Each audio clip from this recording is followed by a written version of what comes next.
Under the hot afternoon sun in Lagos, the big Okafor family house was filled with angry shouting. Adanna stood at the bottom of the fancy marble stairs, holding her two small children close to her body. Her daughter Amara was only 5 years old, and her son Chidi was 7. Both of them were crying softly, their little backpacks hanging from their tiny shoulders. Mike Okafor, Adanna's husband, stood at the top of the stairs like a king, looking down at beggars. His voice was so loud that even the security man at the gate stopped moving. "Pack your things and leave this house, Adanna," Mike shouted. "You and those children are pulling me down. Everything I touch is falling apart because of you." Behind Mike stood his mother, Mama Okafor. She wore expensive clothes and gold jewelry that sparkled in the sunlight. Her face was twisted with anger and disgust. "My son is right," she said, her voice cold like ice water. "We don't need poor village girls in this family. You have brought us nothing but shame and bad luck. Leave now before you destroy everything we have built." Adanna's eyes filled with tears, but she didn't let them fall. She looked straight at Mike, the man she had loved for 10 whole years. "Mike, please remember," she said quietly, "when your business was dying and nobody believed in you, who stood by your side? When you had no money to pay your workers and investors were running away, who sold her father's land to save you? It was me, Mike. It was always me." Mike's face became hard like stone. He turned his head away from her eyes. "That land," he said coldly, "was worth nothing anyway. And what good did it do? My business is still struggling. You are bad luck, Adanna. Everything you touch turns to dust." Little Chidi pulled on his father's trouser leg, his small voice breaking with tears. "Papa, please don't send Mama away. We promise we'll be good. We promise we'll be very, very quiet. Please, Papa." But Mike just stepped back, pulling his leg away from his son's hand. Mama Okafor clapped her hands sharply. "Security, come and remove these people from my son's house. Take their bags and put them outside the gate. Now." Two security guards came forward slowly. They knew Adanna. They had watched her for years, seen how she treated everyone with kindness, how she always smiled and asked about their families. But today, they had to follow orders. One guard picked up Adanna's small suitcase and carried it toward the gate. The other guard opened the big iron gate that had kept this family safe for so many years. Just then, the front door of the house opened wide. A woman walked out wearing Adanna's favorite gold necklace, the one Mike had given her on their wedding day. The woman's name was Ngozi. She had been Adanna's friend once, or at least Adanna thought she was. Ngozi worked with Mike in his construction business. Ngozi smiled a mean, cruel smile. "Oh, Adanna," she said sweetly, but her words were like poison. "Some women know how to help a man rise. Some women know how to dress properly, speak properly, and bring good connections to a business. But you, my dear, you only know how to cry and complain. That's why you're leaving and I'm staying." Adanna's heart broke into a million pieces. Right there on those marble stairs, she finally understood. Mike wasn't just sending her away because of money problems. He had been seeing Ngozi behind her back. He had chosen another woman, while Adanna was working 2 jobs to help feed their family. Mama Okafor put her hand on Mike's shoulder and smiled at Ngozi with approval. "Finally," she said, "my son has found the real woman. A woman with class and education and family connections, not some poor girl from a small village who knows nothing about the world." Adanna slowly stood up, still holding both her children close. Little Amara buried her face in her mother's wrapper, crying so hard her whole body shook. Chidi tried to be brave, but tears ran down his cheeks like rain. The security guards carried the last bag to the gate and threw it on the dusty ground outside. The sound it made when it hit the ground was like a door closing forever. Adanna walked slowly toward the gate, one hand holding each child. The afternoon sun was so hot it burned her skin. Her slippers were broken from walking so much, while looking for extra work to help Mike. Her clothes were old and faded because she always bought new things for the children first, never for herself. When she reached the gate, she stopped and turned around one last time. She looked at the big, beautiful house where she had lived for 10 years. She looked at Mike, the man who had promised to love her forever. She looked at Mama Okafor, who had never once smiled at her with real warmth. And she looked at Ngozi, standing in her place like a thief who had stolen her whole life. Mike Okafor, Adana said quietly, but her voice was strong and clear. One day, you will remember this moment. One day, when you're sitting alone in this big house, you will remember the woman who loved you when you had nothing. You will remember the woman who sacrificed everything for you. And on that day, you will understand what you threw away today. Mike laughed, but it was not a happy laugh. It was the kind of laugh that covers up shame. You will never be anything without me, Adana, he said. Go back to your village and live like the poor woman you were before I found you and gave you a better life. Then Mike turned his back and walked into the house. Mama Okafor followed him, and Ngozi followed too. The big wooden door slammed shut so hard the sound echoed across the compound. The security guard slowly closed the iron gate, and Adana heard the lock click into place. For a long moment, Adana just stood there on the dusty street outside, her children crying beside her, her small suitcase sitting in the dirt like forgotten trash. A car drove past and splashed dirty water on her dress. Some neighbors peeked through their windows but quickly looked away, not wanting to get involved in other people's problems. But even though Adana's eyes were full of tears, even though her heart felt like it was breaking into dust, something inside her refused to die. Deep down, in a place that Mike and his mother could never reach, there was a small light that kept burning. It was the voice of her late father, Papa Emeka, who had always told her, Ada, my daughter, you are strong like the Iroko tree. No wind can blow you down. That night, after walking for hours through the busy streets of Lagos, Adana found a small guest house. The sign outside said, Sister Patience Rooms, pay as you can afford. A kind woman with a round, warm face opened the door. Her name was Sister Patience. And when she saw Adana standing there with two tired, hungry children, she didn't ask any questions. She just opened her arms and said, Come inside, my dear. God has brought you to the right place. The room Sister Patience gave them was tiny. The walls had cracks running through them like rivers on a map. There was only one thin mattress on the floor, one light bulb hanging from the ceiling, and a small window that looked out at other poor buildings just like this one. But to Adana and her children, it felt like safety. It felt like home. Sister Patience brought them food, just simple gari and groundnut soup, but it tasted like heaven because it came with kindness. While the children ate hungrily, Sister Patience sat with Adana and held her hand. Was it your husband? Sister Patience asked gently. Adana nodded, unable to speak because tears were choking her throat. Was it his family too? Adana nodded again. Sister Patience sighed deeply. Sometimes, my dear child, God removes us from places we have outgrown. Sometimes, He closes doors because He's preparing to open bigger ones. You may not see it now, but I believe your story is not finished. I believe your best days are still coming. Adana wanted to believe those words, but her heart was too broken. She just held her children close and cried until there were no more tears left inside her. Later, after Chidi and Amara fell asleep on the thin mattress, Adana sat alone by the small window, watching the night sky. She pulled out her purse and counted what she had left. 300 naira.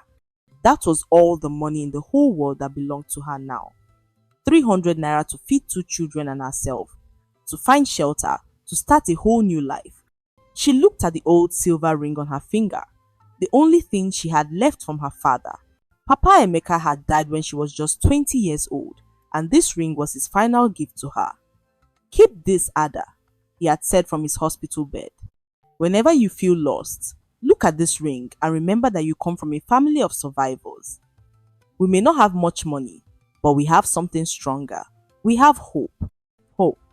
That word felt so far away now, like a star you could see but never touch.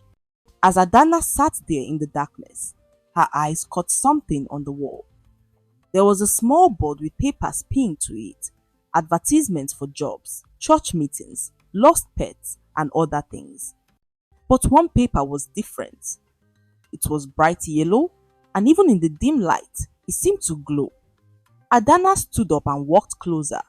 The paper said in big bold letters, "Hope never dies. National lottery. Every ticket is a chance for a miracle. Only 100 naira per ticket." And below, someone had written in pen, "Miracles start with faith." Adana stared at those words for a long time. She didn't believe in luck anymore. Luck had never been her friend. But something about that yellow paper, about those words, "hope never dies," made her heart beat a little faster. She thought about her father's voice, about Sister Patience's kindness, about her children sleeping peacefully for the first time in hours.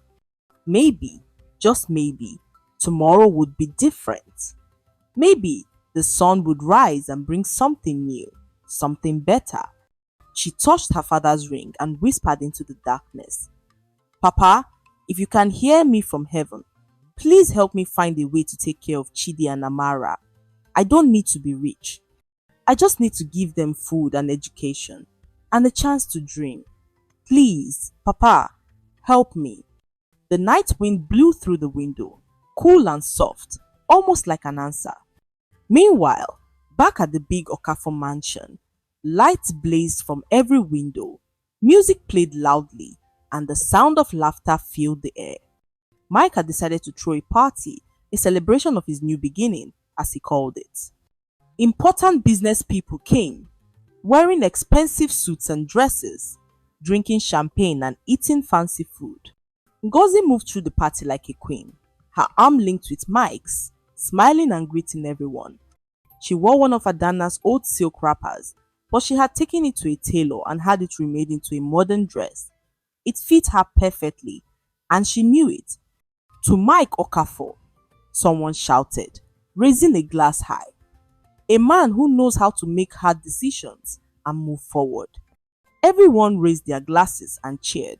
Mike forced himself to smile, to laugh, to look happy, but inside, something felt wrong.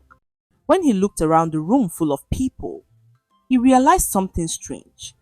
None of these people had been there when he was struggling. None of them had stayed up late nights helping him write proposals or encouraged him when investors said no. The only person who had done those things was Adana, and she was gone. Mama Okafor noticed her son's face and pulled him aside. "What's wrong?" she asked sharply. "You should be celebrating. That woman is gone, and now you can focus on building a real future with Ngozi." Mike nodded slowly, but his eyes looked empty.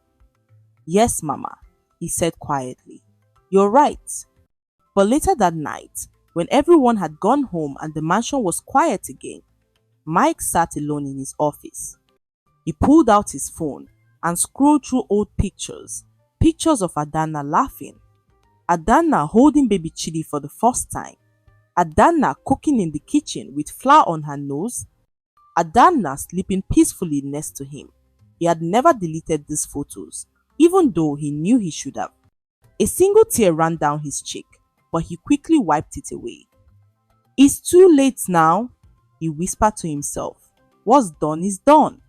In another part of the house, Mama Okafor was in Mike's home office, going through some old boxes that had belonged to Adana. Most of it was worthless, just old clothes and cheap jewelry.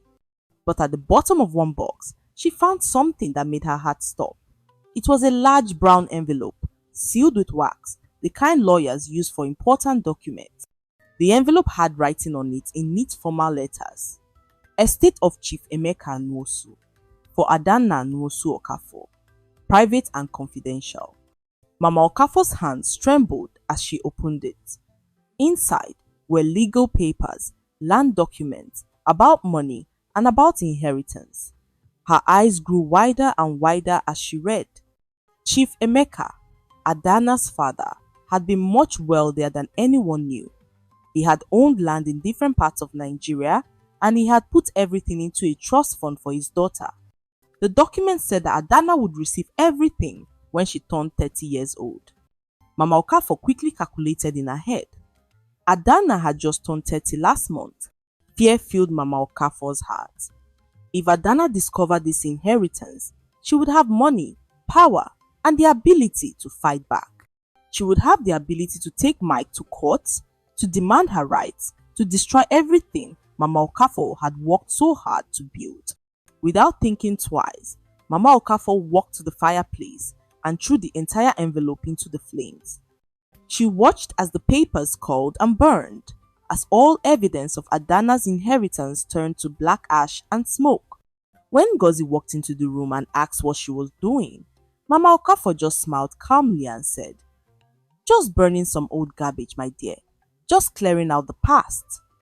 But as the last piece of paper turned to ash, one small corner flew up with the hot air and landed on the floor, not completely burned. Ngozi picked it up curiously and read the few words that were still visible. Total value estimated at 15 million naira, to be transferred upon 30th birthday. Ngozi's eyes went wide. "What is this?" she asked sharply. Mama Okafor snatched the paper from her hand and threw it back into the fire. "It's nothing," she said coldly. "Nothing that concerns you or anyone else. That woman is gone, and she will stay gone. Do you understand me?" Ngozi nodded slowly, but her mind was racing. 15 million naira. That was a lot of money. What if Adana somehow found out about it? What if she came back that same night while Adana slept on a thin mattress in a tiny room, holding her children close to keep them warm, and while Mike sat alone in his big empty mansion full of regrets? Something was already moving in the universe, something bigger than any of them could see. Destiny was writing a story, and it was about to turn everything upside down. Because sometimes, when people throw you away like garbage, God picks you up like treasure. Sometimes, when doors slam in your face, heaven opens windows you never knew existed. Sometimes, the people who hurt you the most become witnesses to your greatest victory. But Adana didn't know any of this yet. All she knew was that tomorrow, she would wake up and start fighting for survival. She would find work, any work, to feed her children. She would smile even when her heart was broken. She would keep going even when everything inside her wanted to give up. And maybe, just maybe, she would buy one of those yellow lottery tickets. Not because she believed in miracles, but because hope, no matter how small, is better than no hope at all. The moon shone through the small window, casting silver light on Adana's sleeping face. Her children breathed softly beside her, innocent and trusting, believing their mama would somehow make everything okay. And in that moment, even though she had nothing, even though she had been betrayed and thrown away and treated like trash, Adana was richer than Mike would ever be. Because she had something that money could never buy. She had a mother's love, she had courage, she had dignity, and deep inside, hidden like a seed buried in dark soil, she had hope. And hope, my dear friends, is the most powerful thing in the world. 3 months passed like slow, painful years. Every morning, Adana woke up before the sun rose. She would quietly prepare Chidi and Amara for school, making sure their uniforms were clean even though she had to wash them by hand every night. She would braid Amara's hair and make sure Chidi's shoes were polished even though they were old and worn. After dropping the children at the local government school, a small building with cracked walls but good teachers, Adana would rush to her job at the big shopping mall in Victoria Island. She worked as a cleaner, mopping floors and scrubbing toilets that rich people used without even thinking about who cleaned them.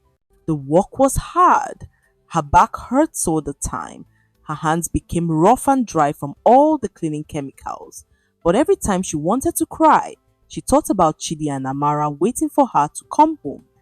She thought about their smiles when she brought them food. She thought about how they never complained, even though their life had changed so much. At the mall, Adana made one good friend. Her name was Zainab, a Muslim woman with a kind heart and a bright smile. Zainab also worked as a cleaner and she had children to feed. Her husband had died 2 years ago, leaving her alone with 3 kids. During lunch breaks, Adana and Zainab would sit together on the back stairs of the mall, sharing whatever food they had brought. Sometimes it was just bread and groundnuts. Sometimes it was rice that had gotten cold. But they made each other laugh, and laughter, they discovered, was free. One day, Zainab would say, "We will own shops in this mall instead of cleaning them. One day, we'll walk through those glass doors wearing fine clothes and carrying shopping bags. You wait and see." Adana would smile and nod, but deep down, she didn't really believe it. How could someone like her, with no money, no husband, no family support, ever become successful? It seemed impossible, like asking the moon to come down from the sky. But every Friday, Adana did something that seemed foolish to everyone except her. She would take 100 naira from her small salary and buy a lottery ticket from the small shop near Sister Patience's guest house. The man who sold the tickets knew her now. He would shake his head and say, "Sister Adana, you should save this money for food." But Adana would just smile and say, "Hope, cost 100 naira, I can afford that." She kept all her lottery tickets in an old biscuit tin under her mattress. Every night before she slept, she would touch her father's silver ring and whisper, "Papa, I'm still hoping. I'm still believing. Please, if there's any way, help me take care of your grandchildren."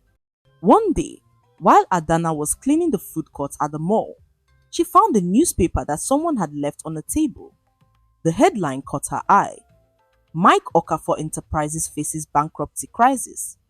Adana's heart jumped. She quickly read the article. It said that Mike's construction company was in serious trouble. Several big projects had failed.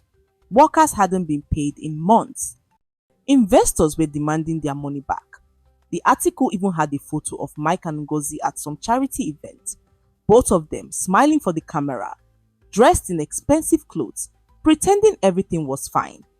Adana stared at that photo for a long time. She should have felt happy, she thought. She should have felt that Mike was finally getting what he deserved. But instead, she just felt sad. Sad that the man she had loved had become someone she didn't even recognize. Sad that he had chosen pride and appearances over his own family. She folded the newspaper carefully and threw it in the trash. Then she went back to mopping the floor, pushing the memories away like she pushed the dirty water across the towels. That same week, something strange happened. A man in a nice suit came to Sister Patience's guest house asking for Adana. Sister Patience called her outside, looking worried. "Ada, there's a man here to see you. He says he's a lawyer." Adana's heart began to beat very fast. Had Mike sent lawyers to take her children away? Had Mama Okafor found some way to hurt her again? The man smiled kindly and introduced himself. "My name is Barrister Olumide Taiwo," he said. "I was your father's lawyer and a good friend. I've been looking for you for several months." Adana felt confused. "My father? But Papa died 10 years ago." "Yes," Barrister Taiwo said gently. "But there are some things about his estate that you need to know. Things that he wanted me to tell you only when you were ready or when you truly needed help. Can we talk somewhere private?" They sat in Sister Patience's small parlor and Barrister Taiwo opened his briefcase. He pulled out papers and documents that looked very official and important. "Adana," he began, "your father was a wise man. Before he died, he knew that you would get married someday, and he worried that your husband's family might try to take advantage of you. So he created a special trust fund. He put money and land documents into this trust, and he gave me strict instructions. I was only supposed to give it to you under 2 conditions. Either when you turned 30 years old, or when you came to me asking for help because you were in trouble." Adana's eyes filled with tears. "Papa did that for me?" Yes, Barrister Taiwo said, his own eyes getting misty. He loved you very much. He wanted to make sure you would always have something that nobody could take away from you. He pulled out more papers and showed her numbers and calculations. The total amount in your trust fund is 15 million naira. It comes from land your father sold, investments he made, and savings he kept secret from everyone except me. 15 million naira. Adana couldn't breathe. She couldn't speak.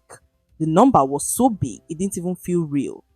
For someone who had been surviving on a few thousand naira a month, 15 million naira was like all the stars in the sky combined. But Barrister Taiwo continued, his face becoming serious. I need to tell you something strange.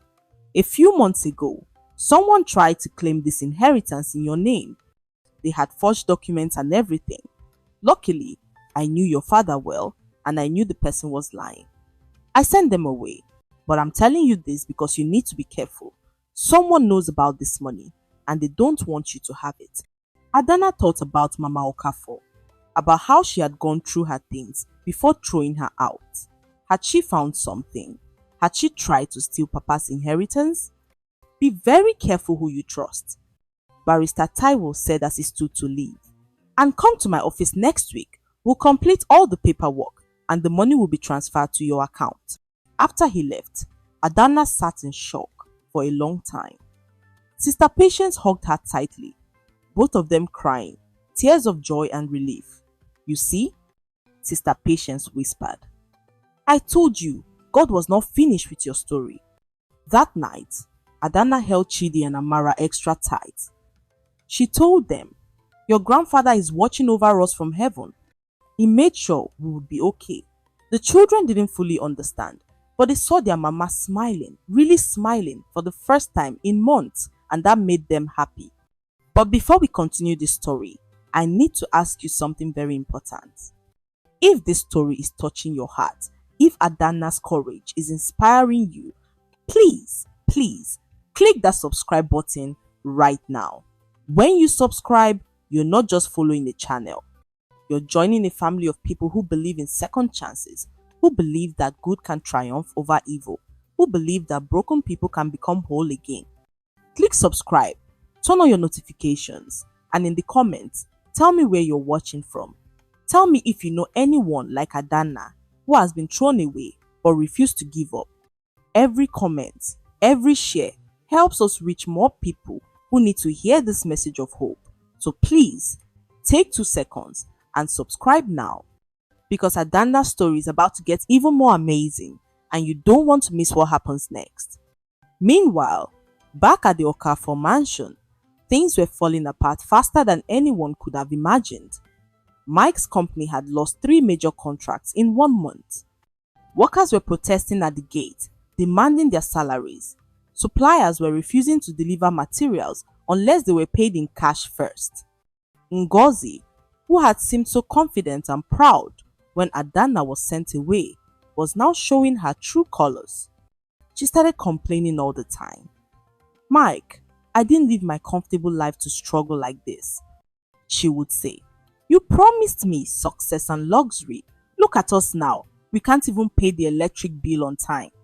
Mama Okafor tried to keep everything together, but even she was getting worried. The parties had stopped. The fancy friends had disappeared. The phone calls from important people had gone silent. It was like everyone could smell failure, and they were running away from it, like it was a contagious disease. One night, Mike sat alone in his office, the same office where he used to plan his dreams, with Adana beside him. He opened his desk drawer and pulled out an old photo, one he had hidden away but never thrown out. It was a picture of Adana on their wedding day, smiling so brightly, her eyes full of love and hope and trust.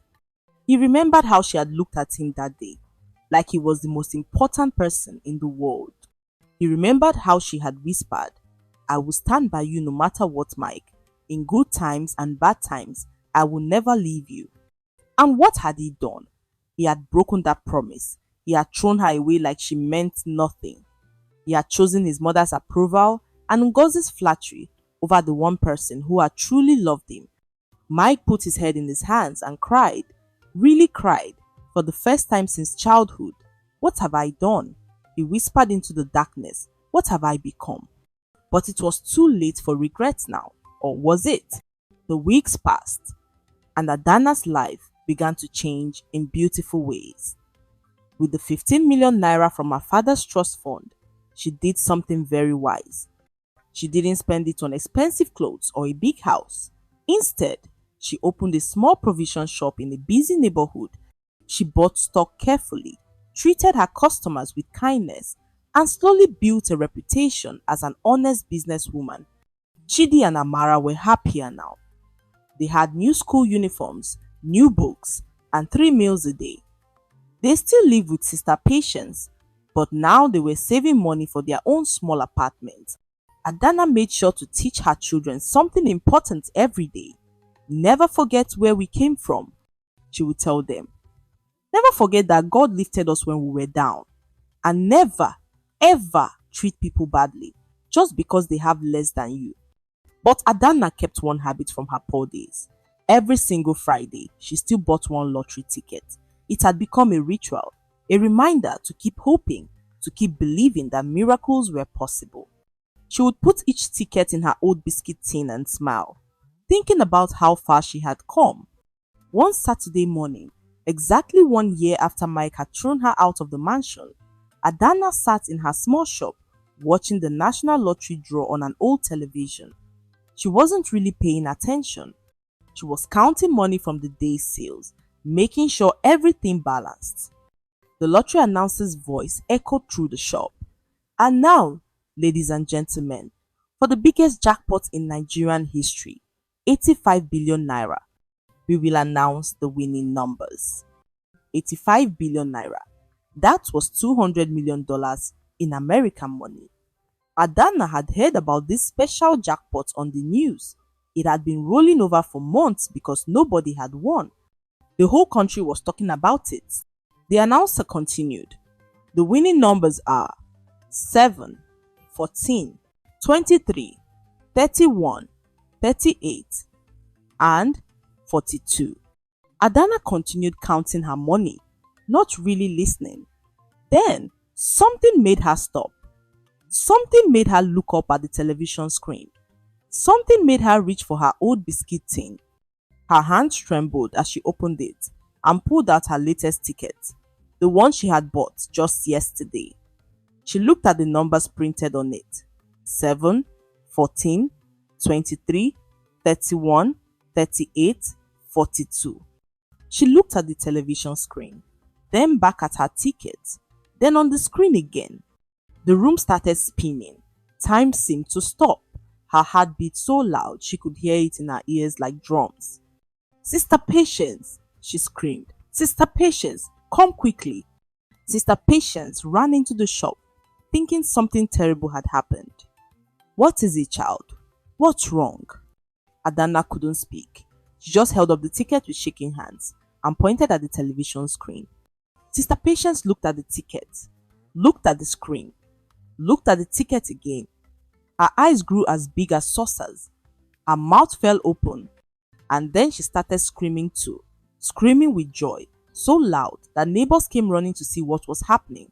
You won! Sister Patience shouted, grabbing Adana's hands and jumping up and down. You won the lottery! Ada! You won! But, Adana couldn't form words.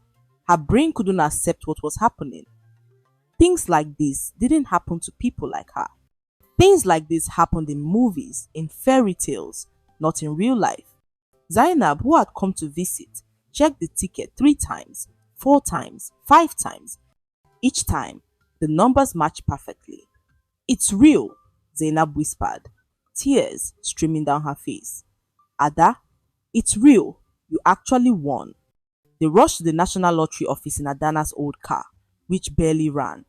Security guards tried to stop them at first because Adana was wearing simple clothes and looked like an ordinary person. But when she showed them the tickets, everything changed. Suddenly, managers were running toward her. Suddenly, everyone was calling her Madame and offering her chairs and cold water. They verified the tickets using special machines. They checked it against their computer records. They called security experts to make sure it wasn't fake. And every single time, the result was the same.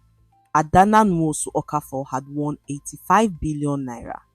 The lottery officials asked if she wanted an announcement to the press. Adana thought about saying no, about keeping it secret. But then she remembered all the women like her, or the mothers who had been thrown away and told they were worthless. She remembered all the times she had cried herself to sleep, wondering if she would ever matter to anyone again. Yes, she said firmly, I want to tell the world. I want every woman who has been discarded and broken to know that the story is not over until God says it's over. Within hours, Adana's face was on every television screen in Nigeria. Newspapers printed special editions. Radio stations couldn't talk about anything else. Single mother wins biggest jackpot in Nigerian history. The headline screamed, woman thrown out by husband becomes instant billionaire. In the Okafor mansion, Mike was in the bedroom when he heard Ngozi screaming from the living room. He ran downstairs, thinking maybe the house was on fire or something terrible had happened. Ngozi stood in front of the television, her mouth hanging open, her face pale like she had seen a ghost.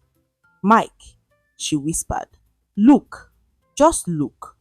On the screen, clear as day, was Adana, but not the broken, crying Adana he had thrown out a year ago. This Adana stood tall and confident, wearing a simple but dignified dress, her head held high, her eyes shining with quiet power. She held a giant check that read, 85 billion naira.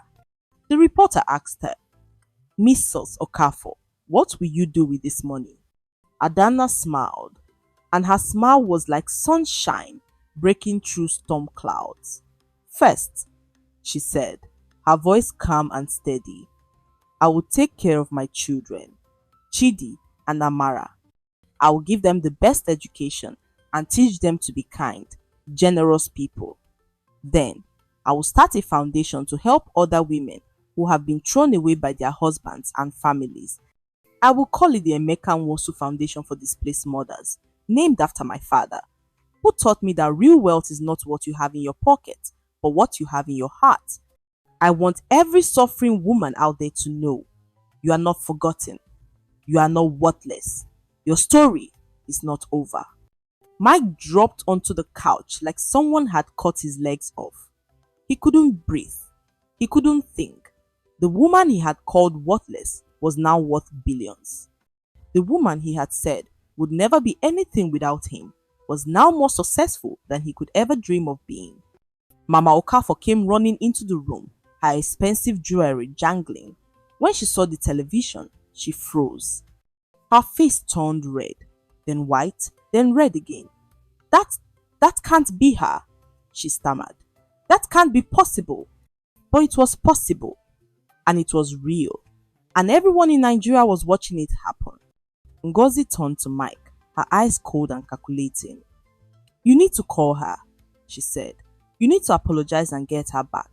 Think of what we could do with that money. But Mike just stared at the screen, at Adana's face, and he realized something horrible. He didn't love Adana for who she was. He had only loved what she did for him. And now that she had everything, he had lost the right to even speak her name. Get out, Mike said quietly to Ngozi. What? Ngozi looked shocked. I said, get out of my house. Mike's voice was louder now, filled with anger at himself, at his mother, at the whole situation. You never loved me. You loved my money, my status, my connections, and now that they are all gone, I can see your true face. Get out. Ngozi grabbed her handbag, her face twisted with rage. You're a fool, Mike Okafor. A complete fool. You had a diamond and you threw it away for stones. Now you have nothing and you deserve nothing. She stormed out, slamming the door so hard the window shook. Mama Okafor tried to speak, tried to defend herself, but Mike held up his hand. Not now, Mama. Please, just leave me alone. He sat there for hours. watching the news replay Adana's interview over and over again. Each time he saw her smile, each time he heard her voice, the knife of regret twisted deeper in his heart. In the following days, Mike's phone rang constantly. Old friends suddenly wanted to reconnect. Business partners who had abandoned him suddenly had new opportunities. Everyone wanted to know if he was still in contact with his ex-wife, the billionaire lottery winner. But Mike answered none of the calls. He knew what they wanted, and it made him sick to his stomach. These were the same people who had celebrated when he threw Adana out. Now they wanted to use him to get close to her money. One evening, his children's faces flashed in his mind. Chidi and Amara. He hadn't seen them in a whole year. He had thrown them away like they meant nothing, just because he was ashamed and proud and foolish. What kind of father does that? What kind of man abandons his own blood? Mike made a decision. He called barrister Olumide Taiwo, the only lawyer he knew who was honest and had integrity. "I need you to contact Adana," Mike said, his voice breaking. "I need to apologize. I need to see my children. I'm not asking for money. I'm not asking to come back into her life. I just need her to know that I'm sorry. Truly, deeply sorry." Barrister Taiwo was silent for a moment. Then he said, "I will pass on your message. But Mike, you need to understand something. Adana is not the same woman you threw away. She has grown. She has transformed. She has become someone stronger than you ever allowed her to be. If she agrees to see you, it will be on her terms, not yours. Are you prepared for that?" "Yes," Mike whispered. "I deserve whatever she decides." 2 weeks passed. 2 weeks of Mike living in his big empty mansion that now felt like a prison. 2 weeks of Mama Okafor walking around in silence, unable to look her son in the eye because she knew, deep down, that she had pushed him to destroy his own family. Then one morning, Mike received a message from Barrister Taiwo. "Adana has agreed to meet you tomorrow at 2 p.m. at my office. Come alone." Mike's hands shook as he read the message. Tomorrow, he would face the woman he had destroyed. Tomorrow, he would see the consequences of his cruelty face to face. That night, he couldn't sleep. He kept thinking about what he would say, how he would apologize, whether words could ever be enough to heal the wounds he had caused. The next afternoon, Mike arrived at Barrister Taiwo's office 30 minutes early. He wore a simple shirt and trousers, nothing fancy, nothing proud. He wanted Adana to see that he had changed, or at least that he was trying to change. At exactly 2 p.m., the office door opened and Adana walked in. Mike's breath caught in his throat. She looked different, so different. She wore a beautiful but modest dress. Her hair was styled nicely, but it wasn't her appearance that shocked him. It was her eyes. They were no longer filled with pain and pleading. They were calm, peaceful, and strong. She looked at him the way you look at a stranger on the street, with polite distance, nothing more. "Hello, Mike," she said simply, sitting down across from him. Adana." Mike stammered, his voice breaking. "Thank you for agreeing to see me. I know I don't deserve even a minute of your time." Adana didn't respond. She just waited for him to continue. Mike took a deep breath. "I came here to say something I should have said a long time ago. I'm sorry. I'm so deeply, terribly sorry for everything I did to you. I'm sorry for choosing pride over love. I'm sorry for listening to my mother instead of protecting you. I'm sorry for bringing another woman into our home while you were suffering. I'm sorry for throwing you and our children out like you meant nothing. I'm sorry for every tear you cried because of me. I'm sorry for being the worst husband and father that ever existed." Tears ran down Mike's face, and he didn't try to hide them. "I don't expect you to forgive me. I don't expect you to take me back. I know I destroyed something beautiful that can never be repaired. But I'm begging you, please let me see Chidi and Amara. Let me be a father to them. even if it's just for a few hours a month. I will never try to take them from you. I will never interfere in your life. I just want a chance to show them that their father is not completely worthless, that maybe someday I can become someone they can be proud of. The room was silent for a long moment. Adanna looked at Mike carefully, studying his face like she was reading a book she had read before but forgotten. Finally, she spoke, and her voice was gentle but firm. Mike, I stopped hating you months ago. Hate is too heavy to carry, and I needed all my strength to take care of our children. So I forgave you. Not because you deserved it, but because I deserved peace. But forgiveness doesn't mean forgetting. Forgiveness doesn't mean pretending it didn't happen. She leaned forward slightly. You threw away your family because we didn't fit the image you wanted to present to the world. You chose appearance over substance. You chose your mother's approval over your children's happiness. And that tells me everything I need to know about who you were back then. Mike nodded, unable to speak, tears still flowing. But, Adana continued, and for the first time, her voice softened just a little. People can change. I've changed. You seem to have changed, or at least you're beginning to. So I will give you a chance to know your children again. Not because you deserve it, but because Chidi and Amara deserve to know their father, if he's willing to be a real father this time. Mike's head shot up, hope flooding his face. But hear me clearly, Adana said, her voice becoming strong again. This chance comes with conditions. You will see them once a week, supervised at first. You will never speak badly about me in front of them. You will never try to buy their love with expensive gifts. You will show up on time, every time, or you lose the privilege. And most importantly, you will teach them to respect all people, especially women, especially mothers, especially those who society says are worthless. Can you do that? Yes, Mike said immediately. Yes, I can do that. I will do that. Thank you, Ada. Thank you for being a better person than I ever was. Adana stood up to leave. At the door, she paused and turned back. Mike, I didn't win that lottery by luck. I won it because every single Friday for a year, even when I had almost nothing, I kept hoping, I kept believing, I kept trying. That's the difference between you and me. When life got hard, you looked for someone to blame and throw away. When life got hard, I looked for a reason to keep going. Remember that when you're teaching our children about life.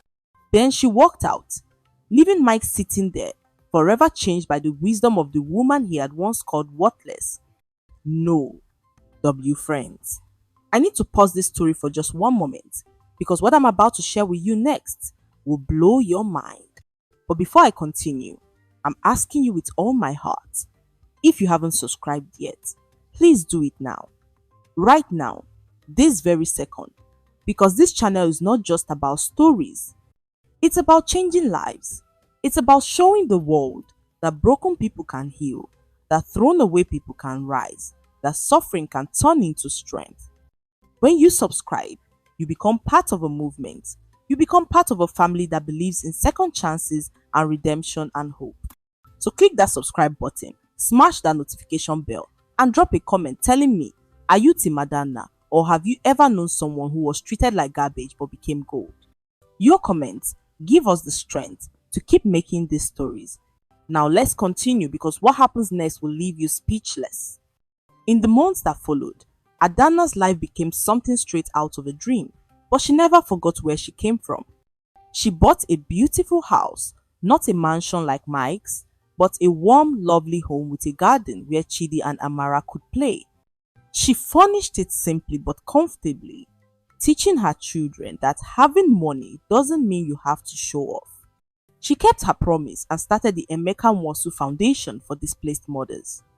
The foundation provided shelter, food, job training, and emotional support for women who had been abandoned by their husbands or families. Within 6 months, the foundation had helped over 300 women start new lives. Adana also did something very special. She found Sister Patience and bought her a brand new guest house, bigger and better, in a good neighborhood. Sister Patience cried like a baby, saying, I only gave you one room when you needed it, and you're giving me a whole building? Adana hugged her tightly and said, You gave me hope when I had none. You gave me kindness when the world was cruel. How can I put a price on that? She also gave Zainab money to open her own small restaurant, something Zainab had always dreamed about. And she made sure that every single person who had shown her kindness during her darkest days received a blessing they would never forget. But Adana was also wise with her money. She hired good financial advisors who taught her about investments and savings. She made sure that even if she spent every day for the rest of her life helping people, her children and grandchildren would still be secure. True to her word, she allowed Mike to see Chidi and Amara once a week. At first, the children were shy and confused. They barely remembered their father. But slowly, over many months, Mike proved himself. He showed up on time every time. He didn't bring expensive toys. Instead, he brought storybooks and played simple games with them. He listened when they talked about school. He apologized to them in words they could understand. Papa made a very big mistake. He told them one day, kneeling to their level, Papa hurt Mama and hurt you. And I'm so sorry. I'm trying to be better now. I'm trying to be the father you deserve. Little Amara, who was now 6 years old, looked at him with big, serious eyes and said, Papa, Mama says everyone makes mistakes, but good people learn from them. Are you learning, Papa? Mike's eyes filled with tears. Yes, baby girl. Papa is learning.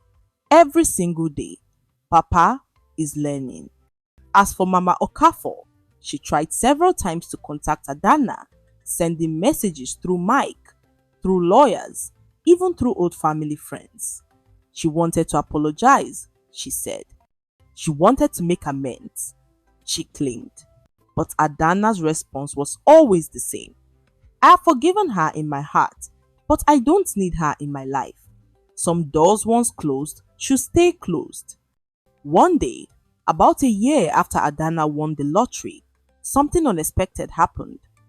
Ngozi showed up at Adana's foundation office. The security guard tried to send her away, but Adana, who happened to be there that day, saw her through the window. Let her in, Adana said calmly. Ngozi walked in looking very different from the proud, confident woman who had taken Adana's place. Her clothes were cheap, her hair was not well done, and her eyes looked tired and sad. I'm not here to ask for money, Ngozi said quickly, as if she knew what Adana was thinking. I'm here to say I'm sorry. I did a terrible thing. I destroyed your marriage. I helped a man abandon his children. I wore your clothes and slept in your bed and felt proud about it. I was wicked, Adana. Truly wicked. Adana studied her for a long moment. Why are you telling me this now? Ngozi looked down at her feet. Because karma is real. Mike threw me out 6 months ago when he realized I only wanted his money and status. And then I got sick, very sick, and I had no one. No family, no friends, no money for hospital bills. I was lying on a mat in a public hospital when I saw your foundation's advertisement on television. You were talking about helping abandoned women, even women who had made terrible mistakes. And I thought, how can she be so kind after everything we did to her? How can she forgive when she has every right to be angry forever? Tears ran down Ngozi's face. I'm not asking you to help me. I just needed you to know that I'm sorry. I needed to say it to your face, even if you spit at me and send me away. I deserve everything that happened to me. But you deserve none of what we did to you. Adana was quiet for a very long time. Then she stood up and walked around her desk. She stood in front of Ngozi and said, hurt people, Ngozi. Happy people, heal people. I could be angry at you forever.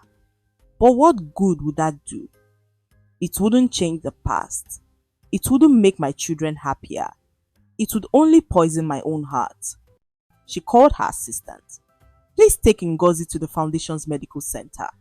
Make sure she gets all the treatment she needs. And when she's well, enroll her in a job training program so she can learn a skill and start over. Ngozi looked up in shock. Why? Why would you help me after what I did? Adana smiled softly. Because someone once told me that the measure of a person is not how they treat people who are good to them, but how they treat people who have hurt them. You took something from me, Ngozi, but I won't let you take my humanity. That's mine to keep. Ngozi fell to her knees, crying so hard her whole body shook. Thank you. Thank you. I don't deserve this kindness. None of us deserves, Adana said gently. But grace is not about deserving. It's about deciding to be bigger than the hurt. News of Adana's kindness toward Ngozi spread throughout Nigeria like wildfire. People couldn't believe it. The woman who had been betrayed and humiliated had helped the same person who had destroyed her marriage. Newspapers wrote articles about it. Churches preached sermons about it. Even international news picked up the story. But for Adana, it wasn't about getting praise. It was about showing Chidi and Amara what real strength looked like. Anyone can be kind to people who are kind to them, she told her children.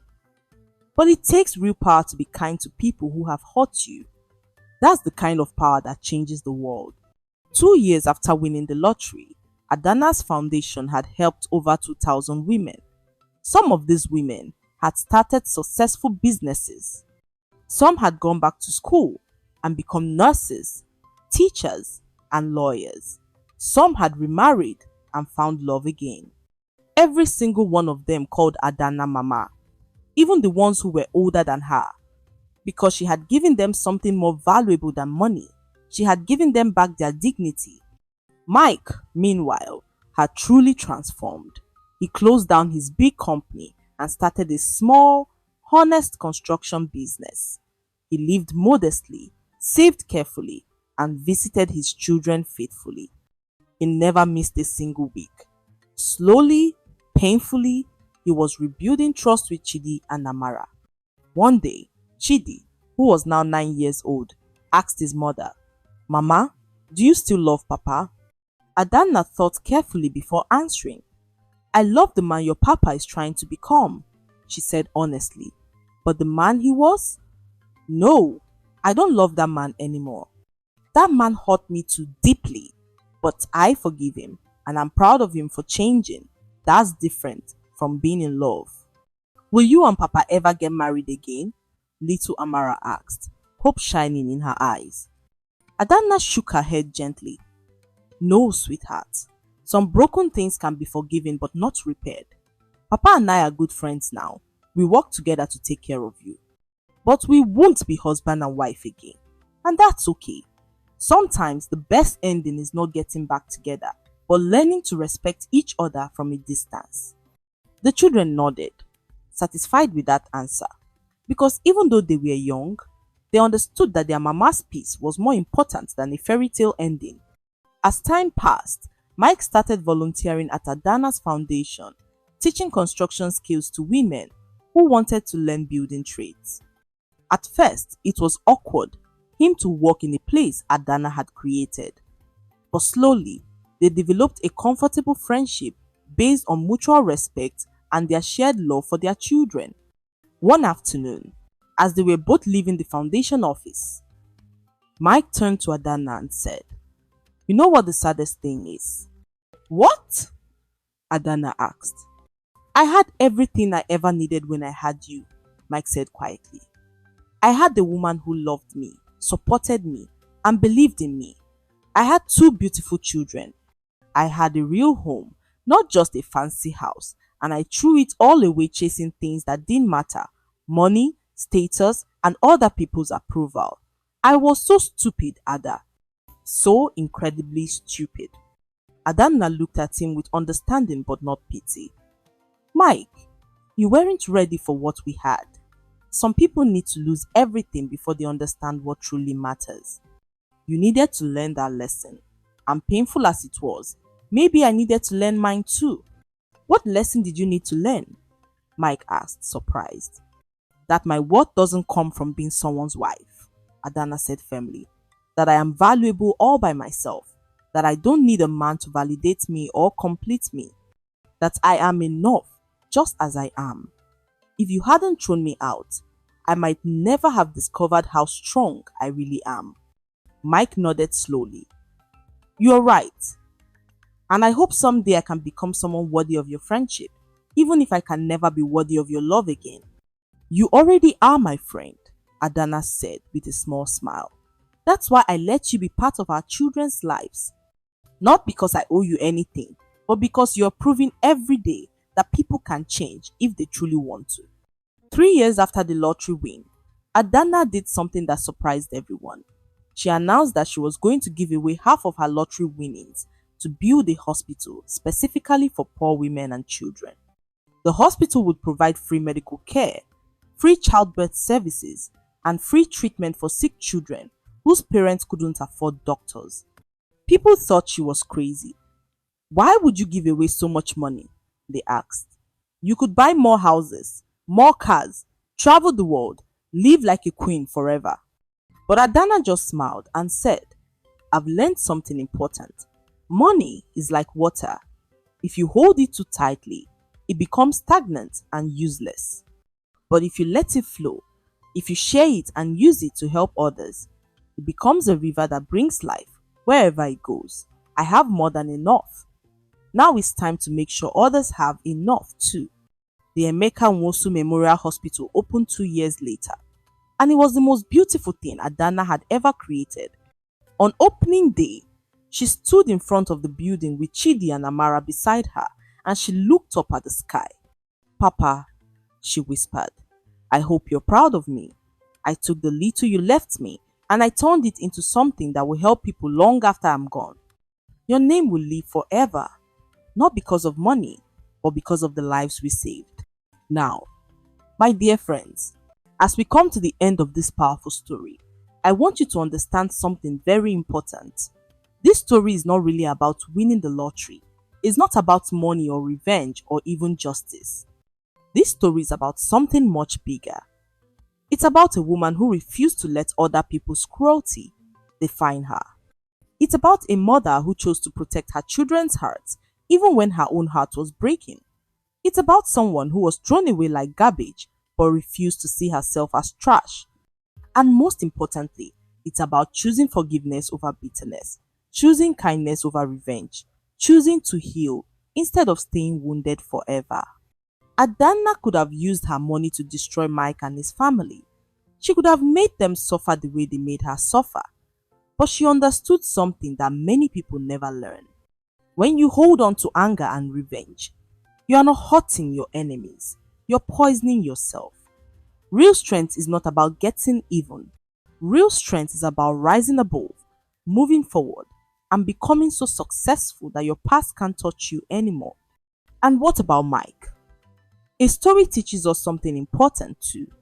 It shows us that pride comes before a fall, that treating people badly will eventually catch up with you, and that what you do in the dark will come to light. But it also shows us that it's never too late to change, never too late to apologize, never too late to become a better person. Mike lost his wife, his fortune, and his reputation, but he gained something more valuable. He gained wisdom, humility, and a real relationship with his children. So what's the moral of this story? Let me tell you clearly. Number 1, never judge people by their bank account or their current situation. The person you step on today might be the person you need tomorrow. Number 2, real wealth is not in your pocket, it's in your character. Number 3, what you do to others will come back to you, good or bad, so choose kindness always. Number 4, a mother's love is the strongest force in the universe. Nothing can break it, nothing can stop it. And number 5, never, ever, ever give up hope. Even in your darkest night, even when everyone has turned against you, even when you're sleeping on a thin mattress in a tiny room with cracked walls, keep hoping, keep believing, keep trying. Because your story is not over until God says it's over. Today, Adana is one of the most respected women in Nigeria. She sits on the boards of charities. She speaks at conferences about women's empowerment. She's written a book about her journey that became a bestseller. But if you ask her what her greatest achievement is, she won't talk about the money or the fame or the foundation. She'll point to Chidi and Amara, now teenagers who are kind, humble, hardworking, and compassionate. And she'll say, "These are my greatest treasures. Everything else is just extra." And Mike? He's a changed man who lives quietly, works honestly, and loves his children deeply. He never remarried. He says he doesn't deserve another chance at love until he's fully become the man he should have been for Adana. Every year on the anniversary of the day he threw her out, he fasts and prays, asking God to forgive him for the pain he caused. And every year, he sends Adana a simple message. "Thank you for teaching me what real strength looks like." As for Mama Okafor, she lives alone in a small apartment now, the mansion sold to pay debts. She has tried many times to rebuild a relationship with her grandchildren, but Chidi and Amara, though polite, keep their distance. They remember how she treated their mother, and children never forget cruelty even if they forgive it. Her greatest punishment is not poverty or loneliness. It's knowing that she destroyed her son's happiness with her own hands and can never undo it. Sister Patience still runs her guest house, but now it's 10 times bigger and helps hundreds of women every year, all funded by Adana's foundation. Every single woman who stays there hears Adana's story and lives with new hope. And Barrister Olumide Taiwo, he's retired now, but he tells everyone that helping Adana get her inheritance was the most meaningful case of his entire career. "I've worked with millionaires and politicians," he says, "but I've never met anyone with a richer heart than that woman." So my dear friends, before I say goodbye, I want to ask you one more time, if this story touched your heart, if Adana's courage inspired you, if you believe in second chances and redemption and hope, please subscribe to this channel right now. Share this video with someone who needs to hear it. Comment below and tell us, what is the biggest lesson you learned from Adana's story? Are you going through something hard right now? Do you know someone like Adana who was treated badly but rose above it? Your comments matter. Your shares matter. Because when we tell these stories, we remind each other that no matter how dark the night gets, morning always comes. No matter how deep the valley, there's always a mountain ahead. No matter how much you've lost, you haven't lost yourself. Remember, you are stronger than you think. You are more valuable than anyone ever told you. And your story, just like Adana's story, is not over yet. The best chapters might still be unwritten. So keep hoping, keep believing, keep fighting.